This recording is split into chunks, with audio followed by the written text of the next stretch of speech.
Миллионер Қытай жігітіне тұрмысқа шыққан арудың оқиғасы. 4 бөлім. Үйге сүйретіліп әрең кірдім. Өне бойым қатты ауырды. Жуынатын бөлмеге кіріп айнаға қарасам, арғы жақтан менің кішкентай кезімдегіден айнымайтын Мадина қарап тұр екен. Маған ашулы жүзімен қарап, сен мені алдадың.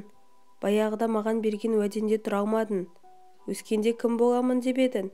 Есіңде ме? Сабақты жақсы оқып, өз күшіңмен оқуға түстің.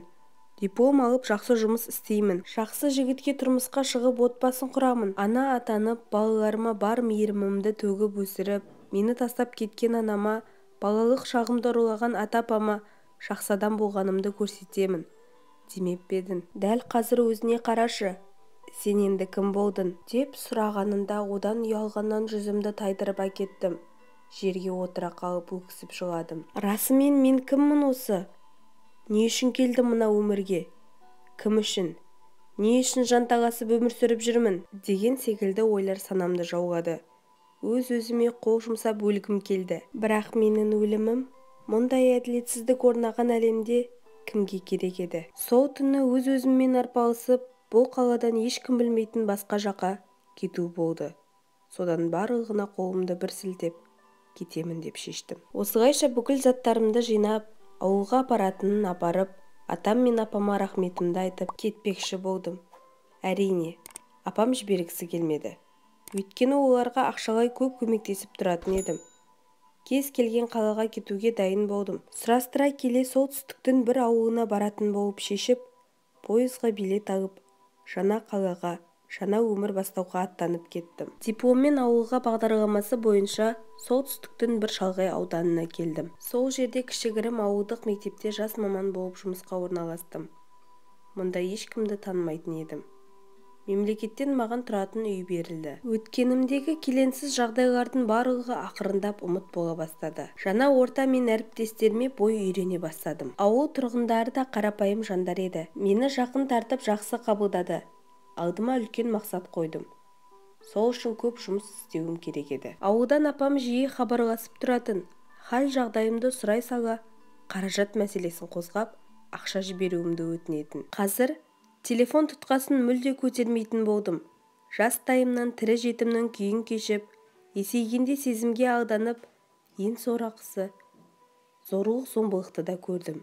Іздеуім, сұрауым жоқ адам болған соң тырмысып, мына әділетсіз әлемнен бір орын тауып тұрақтау еді. Мектептегі жұмысыммен қатар Алматыдан балаларға арналған киімдер, әйелдер киімін, шұлық, іш киім, опа-далап деген секілді тауарларды почта, поезд арқылы алдыртып, жұмыста қосымша табыс ретінде сатып жүрдім. Кейін түске дейін мектепте, түстен кейін сол ауылдағы Қытай зауытында қазақ аспаз тәтенің көмекшісі болып жұмысқа орналасып алдым. Таңғы 6:30-да барлық тағамдардың заготовкасын дайындап қойып кетемін де, мектептен кейін келіп ыдыстарды жуып, реттеп, зауыттың маңындағы үйіме қайтатынмын. Осылай жүргенімде апам хабарласып, сені сағынып жүрмін, келіп өзіңді бір көріп кетейін, деп менің қайда тұратынымды сұрап алып, 1:07-ден кейін Алматыдан іздеп келді. Келген соң үйімді көрді.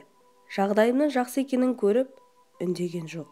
Отырып шай ішіп болған соң, Мадикош, ана балама қаражат қажет болып жатыр. Басына бір іс түсіп тұр, бір көмегін болсын. Қарызға болсын бере тұршы, кейін қайтарып береді, деп бар жиған ақшамды сұрады. Осы уақыт аралығында сауда жасап, мектеп, зауытта жұмыс істеп 2 миллиондай ақша жинап қойған болатынмын. Осы ақшаны апам, сені бақтым, өсірдім, анан тастап кеткенде бауырыма бастым, деп өткен-кеткенін барлығын қозғаған соң, ақшаны қолына санап бердім. Апам ақшаны санап алып, риза болып, арқамнан қағып, ертесіне пойызға билет алып беруін сұрады. Өйткені ұлының жағдайына байланысты ертерек қайтуы қажет екен. Иә, ақша деген естетпейді, деп ойлаймын кейде. Бір күндері мені итше тепкілеп ұрған адам алдыма келіп жыламсырап ақша алып кетті. Кезінде мен олармен бір дастархан басында отырып тамақтанбайтынмын. Ол кісілер мені үнемі бөлектетіп, сен, біз тамақ ішіп болған соң тамақтанасың, үйде қонақ келгенде бөлмеден шықпа, деп өсірген апам алдымда құрдай жорғалап кетті. Сөйтіп, бар жиған тергенімді алып кеткен соң, көңілім мүлде түсіп қалды. Мен ол кісілерге ақша қажет кезде ғана керек екенімді ұқтым. Анам мені тастап кеткенде, атам мен апам қалай болса да мені далаға тастамай, балалар үйіне өткізбей қарады, деп өзімді олардың алдында қарыздар санап, қолымнан келгенінше көмектесіп тұратынмын. Қыс түсіп күн суыта бастаған уақытта саудам дұрыс болмай қаражат жағынан қатты қысылдым. Апама хабарласып ақшамды қайтаруын сұрадым. Сөйтіп едім, апам менің көңіліме тиетін неше түрлі сөз айтты. Мен сені баққаным үшін сен маған қарызсың. Ақшанды ендігі сұраушы болма. Күнінді көріп тыныш жүр, деді. Жетім жүрегім жабырқап, көз жасымды бір сығып алдым. Мандай теріммен тапқан ақшамның бір тиыны да жоқ болды. Содан барлығын бір Аллаға тапсырып қоя салдым. Сөйтіп мектептен кейін Қытай зауытының асханасына барып, жұмыс істеп жүргенімде, сол зауыттың бастығы Ли деген Қытай жігіті маған ерекше көңіл бөліп, көріп қалған кездерінде хал жағдайымды сұрап, елпілдеп қалатын еді. Сонда сол жерде істейтін қазақтардың қыз келіншектері Лидің маған ерекше қарайтынын ұнатпайтын секілді көрінетін. Ли біздің мектебімізде спонсорлық етіп, көп көмектесіп тұратын. Сол ауылдағы көп балалы жағдайы төмен отбасыларды азық-түлікпен қамтамасыз етіп, қайырымдылық іс-шаралар көп жасайтын. Ли мырзаның бойындағы осы бір адамға жаны ашып, мейірімділік көрсетіп тұратын қасиеті маған ерекше ұнайтын. Өйткені жетім жүрегім бір ауыз жылы сөзге, мейірім мен махаббатқа мұқтаж еді. Ли ұзын бойлы, мығым денелі, қараторы қысық көзді, жүзі жылы жігіт болатын. Бірақ мен оған ешқашан жігіт ретінде қараған емес едім. Біріншіден өзге ұлт, екіншіден жасы да менен едәуір 10 жастай үлкен болатын. Өткен өмірімде жігіттердің тарапынан алдау, арбау, зорлық көргеннен кейін ер азаматтардан қатты көңілім қалып, ешкімге сенбейтінмін. Бірақ Ли Қытай болса да сондай мейірім деді. Бір күні асханадан мені шақыртып алып, Мадина, мектептен жұмыстан шығып менің хатшым болып қызмет істесеңіз, жақсы жалақы төлеймін. Екі жерде жұмыс істеп қиналмайсыз. Мен қолымнан келгенінше көмектесіп тұрамын. Деген соң мен ойланып қалдым. Айлығы аз мектептен кетіп, осында жұмысқа орналассам, болашағыма біраз қаражат жинап, ешкімге тәуелді болмайтын едім. Жағдайым да дұрысталатын шығар. Бала шағалы әйелге ұқсап, жанталасып екі жерде жұмыс істемей-ақ бір орында жақсы жалақы алып отырмаймын ба? Деген оймен Лидің жанына хатшы болып жұмысқа орналастым. Алғашқы күннен-ақ Лимен жұмыс істеу өте қызық болатын. Екеуміз екі тілде сөйлейміз. Бір-бірімізді түсінбейтін едік. Жұмыста жанымызда Қытайдан келген аудармашы аға отыратын болды. Лидің хатшысы болып жұмысқа орналасқалы өмірім күрт өзгерді. Ли мені өз қамқорлығына алып, өмірімде ешкімнен көрмеген мейірім, жанашырлық, жылу көрсетіп, мені өзіне қарай баурай бастады. Қаржылай көмек жағынан менен ештемені аяған жоқ. Астыма су жаңа Lexus автокөлігін мінгізіп қойды. Көлік 24 сағат бойы менің жеке құзырымда болатын. Баратын жерлерімнің барлығына көлікпен барып келіп жүретін болдым. Осы кезде мектептен мерзімнен бұрын жұмыстан кеткен соң, үкіметтен бөлінген үйді қайтаруыма тура келді.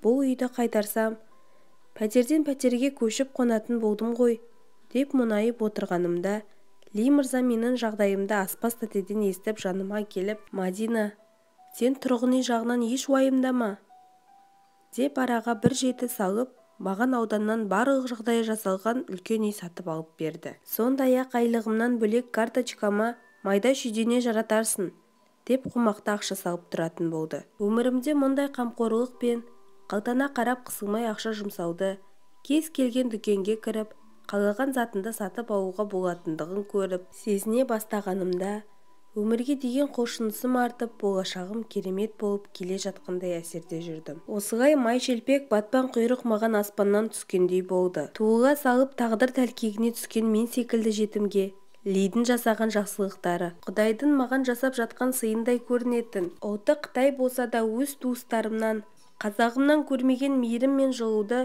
айдаладағы Қытай жігітінен көре бастадым. Әкем мені туыла сала 2 жасқа толар толмас уақытымда өмірден озды. 4 жасымда анам тұрмысқа шығамын деп мені тастап кетті. Ал туған атам мен апам, әкемнің бауырлары мені босағасындағы иттей көріп, балалық шағым таяқ жеп, бірде аш, бірде тоқ болып көз жасым құрғамай қорқынышпен өтті. Енді есейдім бе? Қоғамға сіңіп білім алып жеке тұлға ретінде қалыптасып, аңсаған армандарыма жетемін деп жүргенімде, мұндағы арам пиғылды жандардың алдауы мен арбауына түсіп, бейкүнә сәбиімнің обалына қалып, соны өз қазағым мені жетім деп басынып зорлап кетті. Осының барлығы көз алдымнан тізбектеліп өтіп, өзіме мынадай сұрақ қойдым. Мен өз жақындарымнан, өз ұлтымнан, мемлекеттен қандай жақсылық көрдім? Жетіммін деп 2013 жылы құжат тапсырғанымда маған мемлекеттен ешқандай көмек берілген жоқ. Ал айдаладағы Қытай жігіті аз уақыттың ішінде менің барлық жағдайымды жасап, мені бар мейірімі мен махаббатына бөледі. Жалғасы бар.